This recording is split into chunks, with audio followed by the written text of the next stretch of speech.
ಇವತ್ತು ಯಡಿಯೂರಪ್ಪ ಬರ್ತಾರೆ, ಇಲ್ಲಿ ಕೇಳಿ ಅವರಿಗೆ, ಯಡಿಯೂರಪ್ಪನವರೇ ನೀವು ಯಾವತ್ತಾರು ಬಸವಣ್ಣವರನ್ನ ಸಾಂಸ್ಕೃತಿಕ ನಾಯಕ ಅಂತ ಮಾಡಿದ್ರಾ? ಮಾಡಿರ್ಲಿಲ್ಲ. ಮಾಡಿದ್ರ? ಜಗದೀಶ್ ಶೆಟ್ಟರ್ ಮಾಡಿದ್ರ? ಬಸವರಾಜ ಬೊಮ್ಮಾಯಿ ಮಾಡಿದ್ರ? ಈ ಸಿದ್ದರಾಮಯ್ಯ ಮಾಡಿದ್ದಾನೆ. ಈ ಸಿದ್ದರಾಮಯ್ಯ ಗೊತ್ತಾಯ್ತೇನ್ರಿ? ಅವ್ರು ಯಾರು ಮಾಡಿದ್ರ? ನಿಜಲಿಂಗಪ್ಪ ಮಾಡಿದ್ರ? ವೀರೇಂದ್ರ ಪಾಟೀಲ್ ಮಾಡಿದ್ರ? ಯಾರು ಮಾಡಿರ್ಲಿಲ್ಲ. ಸಿದ್ದರಾಮಯ್ಯ ಯಾಕಂತಂದ್ರೆ ಬಸವಾದಿ ಶರಣರ ಆದರ್ಶ ತತ್ವಗಳಲ್ಲಿ ನಂಬಿಕೆ ಇಟ್ಕೊಂಡಿರ್ತಕ್ಕಂಥ ಸಿದ್ದರಾಮಯ್ಯ ಬಸವಣ್ಣವರನ್ನ ವಿಶ್ವಗುರು ಬಸವಣ್ಣ ಸಾಂಸ್ಕೃತಿಕ ನಾಯಕ. ಆ ದಾರಿನಲ್ಲಿ ನಡೀತಕ್ಕಂಥವ್ರು ಕಾಂಗ್ರೆಸ್ ಪಕ್ಷ.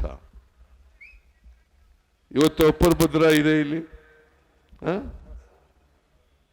ಅಪ್ಪರ್ ಭದ್ರ ಎಲ್ಲ ಮಾತಾಡಿದ್ರು ಬಹಳ ಜನ. ಅಪ್ಪರ್ ಭದ್ರ ನಿಮಗೆ ಇದು ಹೇಳಲಿಲ್ಲ ನೀವು. ಈ ಸಾರಿ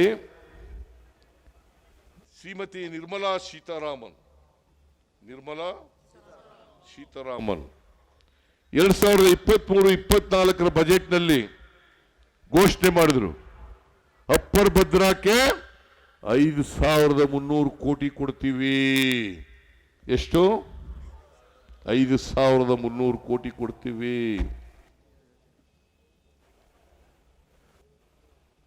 ಅದೇ ಬಸವರಾಜ ಬೊಮ್ಮಾಯಿ ಫೆಬ್ರವರಿನಲ್ಲಿ ಮಂಡಿಸಿದಂತ ಬಜೆಟ್ನಲ್ಲಿ ಕೇಂದ್ರ ಸರ್ಕಾರವನ್ನ ಹೊಗಳಿ ಅವರಿಗೆ ಧನ್ಯವಾದಗಳನ್ನು ಹೇಳಿ ಬರೀ 5,300 ಕೋಟಿ ಕೊಡ್ತಾರೆ ಅಂತ ಕೊಡ್ತೀವಿ ಅಂತ ಹೇಳಲಿಲ್ಲ.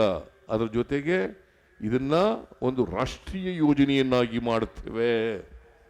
ಇದು ಯಾರು ಹೇಳಿದ್ದು? Mrs Nirmala Sitharaman and Basavaraj. ಇವತ್ತವರಿಗೆ ₹1 ಕೊಡ್ನಿಲ್ಲ. ನಿಮಗೆ ಕೋಪ ಬರಲ್ವಾ? ಬರ್ತದೆ ಇಲ್ಲ? 5,300 ಕೋಟಿ ಕೊಡ್ತೀವಿ ಅಂತೇಳಿ ಕರ್ನಾಟಕಕ್ಕೆ ₹1 ಕೊಡದೇನೆ ಅನ್ಯಾಯ ಮಾಡಿದಾರಲ್ಲ. ಈ ಅನ್ಯಾಯವನ್ನು ಪ್ರತಿಭಟಿಸಬೇಕ ಬೇಡ? ಪ್ರತಿಭಟಿಸಬೇಕ ಬೇಡ?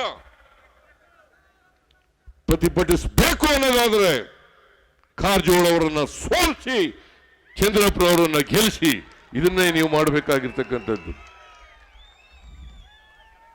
5,300 ಕೋಟಿನಲ್ಲಿ ಮಿಸ್ಟರ್ ಸುಧಾಕರ್ ₹1 ಕೊಡಲಿಲ್ಲ. ಬಜೆಟ್ನಲ್ಲಿ ಹೇಳಿರೋದು 23-24 ಬಜೆಟ್ನಲ್ಲಿ ಇರೋದು. ಬಸವರಾಜ ಬೊಮ್ಮಾಯಿ ಹೇಳಿರೋದು ₹1 ಕೊಡಲಿಲ್ಲ. 5 ವರ್ಷದಲ್ಲಿ ಬರೀ 3,000 ಕೋಟಿ ಮಾತ್ರ ಅಪ್ಪರ್ ಭದ್ರಕ್ಕೆ ಖರ್ಚು ಮಾಡಿದ್ರು.